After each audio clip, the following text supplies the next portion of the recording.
Hello, beautiful people. It feels so good to be back here, and today I'm sharing my sexuality story, which I think this is the first time I do that on YouTube. And the reason I'm sharing it is because I think it's not that special. I think it's a very common story, and many of us are going through the same thing, and it's affecting different parts of our life. Before I get to the story, I do want to let you know that on the 4th of November, I'm running a retreat, an online retreat that's called Sexuality Beyond Sex, and I'm hoping you will be there. It's going to be 6 hours all in all, and you can choose to either attend for the whole 6 hours, or you can pick and choose the hours that speak to you the most. I've left the link below if you're interested to just let me know you are interested, and I'll send you the list of what will be going on in the retreat and what you need to do for it. And that's that. I think also if you are somebody that's a creative, if you're somebody that you is working with your art to make money, I think that'll be a perfect retreat for you to come. All right, back to the sexuality story. So I want to take you back to the beginning of the beginning, because I come from a purity culture, or a more traditional conservative culture. So the first message I got when it came to sex was don't. It was the first message that I got. It was that don't let anybody touch you there. Nobody even explained why they shouldn't touch me there. It was just like, whatever happens, just make sure nobody touches you there. I get it. I'm a child. This is like around 3 years old, 4 years old, and most of us, that's what we get. We get told around that age that make sure that nobody touches you in your private parts. Now, because of the purity culture, the suppression culture that I grew up in, because it was religious even, you then build up this environment of people that are suppressing, adults even, that are suppressing their sexual feelings, that are repressing who they truly are. So definitely, before you even know it, somebody does touch me there. And this was around 6 years of age. Somebody did cross that line, the line that the parents had said nobody must cross. And now what I want to say about that is that that is where the confusion began. At 3 years old, the confusion was not there. It was just like, okay, that's just a rule. Parents have a lot of rules, so that's just a rule. Don't do this. But when it happened at 6 years old, suddenly I was shocked, because now it's like, okay, I've been told that this thing is wrong. So I do not know, should I feel guilty about it? Should I still feel like I'm a good girl? Should I feel like, what happens now? And I remember very clearly that around that time, because I come from a religious family, I'm no longer religious, but I come from a religious family. Around that time, every single night, I would pray, because we were all encouraged to pray every night on our own. And I would pray and I'd ask God to forgive me, because I felt like I've done something wrong. You know, I felt like I've let someone do the thing that I was asked not to. There's no logic of, well, but I'm a little child and this person is an adult. So, of course, I wasn't going to be able to protect myself from that. And there wasn't an adult to explain that, hey, this was actually not your fault. You couldn't have protected yourself from that. So I start with guilt. I live with this guilt of like, okay, the thing that's not supposed to happen to me, it didn't happen. And my culture also puts a lot of emphasis on virginity. So as I grow up, maybe 8 years old, 10 years old, I now realize, oh, I'm also no longer a virgin. And it wasn't even my kind of choosing, but still it means that I'm no longer as important as the other girls, because my virginity is gone. So this is what happens. So the first confusion is, I am now feeling guilty about the thing that I was told is horrible, and now it has happened to me. I made some notes so I don't forget. The next thing that happens around the ages of 12, 13, I start feeling the need for intimacy, but I do not have the words for it. I do not have the intellectual explanation of it. I just know that I now feel like I want to be close to the opposite sex, or I want to be close to people in a way that I didn't want to be close to them before, and I do not know how to express it. All I want at this age, between 12 and probably 16, is just intimacy. I just want someone to tell me that I'm pretty. I want someone to tell me that they love me. I want someone to tell me that I'm intelligent. I want all the things that my parents used to tell me at the ages of 1 to 4, like how important I am. Now I'm looking for a partner that could give me that, a partner that I could be intimate with. All I'm asking for is intimacy.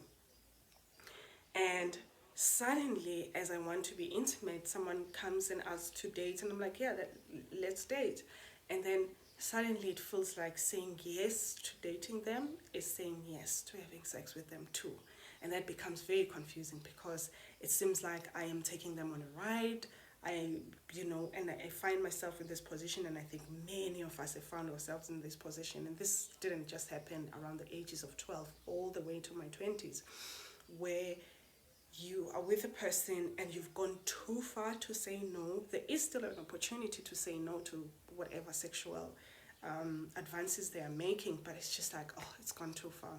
Just let me give you an example, and I think some people will resonate with this and some people won't.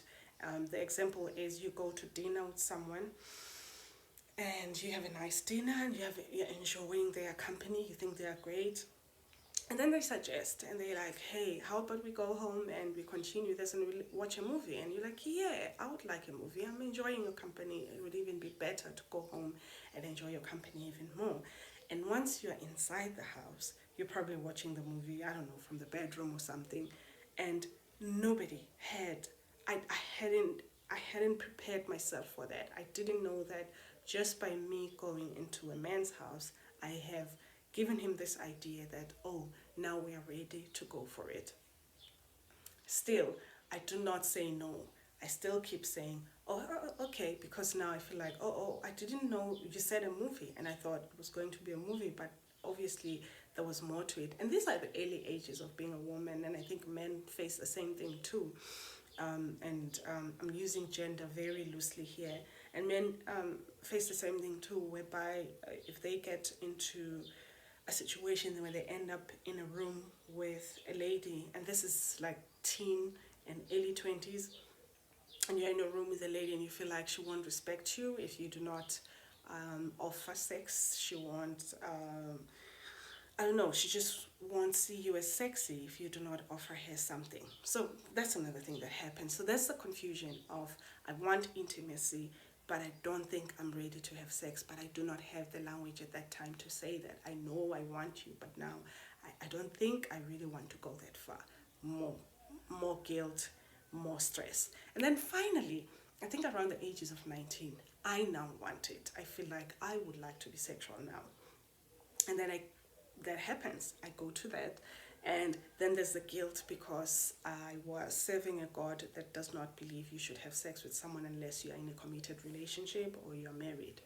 And so I live with this guilt. Oh my goodness, I shouldn't have. And here was the funny part about the rule, the religious rule of not having sex. It was wrong to have sex before marriage, but it was even wronger to enjoy it, to have to be at the point where you felt like you were actually enjoying it. If you go to the pastor, the man, or whoever it is that owns the church, and you explain like, this is what I got up to this weekend, but I didn't like it, I hated every minute of it, you are in a better chance of being forgiven. And that created a new confusion in my mind of like, now I can have sex as long as I am so miserable about it afterwards, as long as I've got so much remorse and so much, feeling bad about it, then God is going to love me if I do that. That's the one. So that's the whole confusion I'm going through. And mind you, I haven't fixed the confusion that I had at 3 years old, at 6 years old. I'm now in my 20s, mid 20s. And finally, I get married. I got married at around, I'm now divorced. I got married at around 27 years of age. Finally, I am now getting married. That means my mother approves, my culture approves, my dad approves, my brothers approve, the religion approves, God approves. I am now ready to get into having sex with this man that I'm married to. And then the first scripture that they read to me as I'm getting married is the one that says, my body no longer belongs to me, it now belongs to the husband, and his body no longer belongs to him, it now belongs to me. That means I do not have the right, not that I do not have the right, that means if I, as a godly person, if my husband wants sex, I have to give it to him, and if I want sex, he has to give it to me. More confusion now, that this thing that was at first wrong and you shouldn't do it and you should feel miserable. Now I have to like it so much that I never say no. After saying no for 25 years, for 27 years, now I have to just switch. It's a little switch that I have to do and go to yes and be like, now I want to do it every day, and every time I don't feel like doing it, every time I don't feel like it's the right time for me, I have to feel guilty. Now, that is my sexuality story of how sexually confused we can get. And one day I want to get into a video that will talk about how that affects my creativity, because that's where the story is going, how that has affected my creativity in all these years.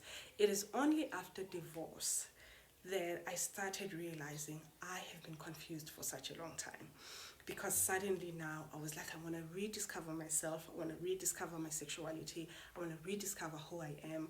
And suddenly it made sense. I have been confused for such a long time.